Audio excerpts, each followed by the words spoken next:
To ɓangaren 'ya mace kuma za a wayi gari duk wanda ya zo wajenta da aure sai dai ya neme ta da lalata, magana aurenta za ta yi ta zuwa tana lalacewa. Sannan kuma duk wanda ya zo wajenta sai dai ya neme ta da zina ba da aure ba, da yawan faduwar gaba, da yawan bacin rai ba gaira ba dalili.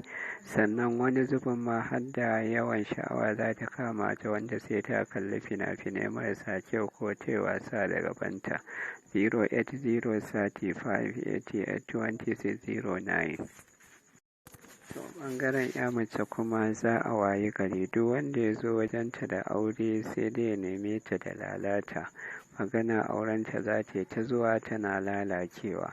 Sannan kuma duk wanda ya zo wajenta sai dai ya neme ta da zina ba da aure ba, da yawan faduwar gaba, da yawan bacin rai ba gaira ba dalili. Sannan wani zubin ma har da yawan sha'awa za ta kama ta, wanda sai ta kalli fina-finai marasa kyau ko ta yi wasa da gabanta. 08035882609.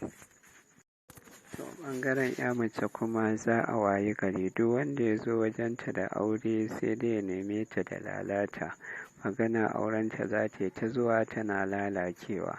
Sannan kuma duk wanda ya zo wajenta sai dai ya neme ta da zina ba da aure ba, da yawan faduwar gaba, da yawan bacin rai ba gaira ba dalili.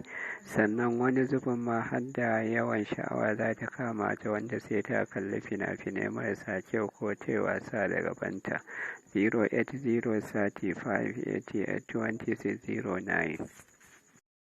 To ɓangaren 'ya mace kuma za a wayi gari duk wanda ya zo wajenta da aure sai dai ya neme ta da lalata, magana aurenta za ta yi ta zuwa tana lalacewa. Sannan kuma duk wanda ya zo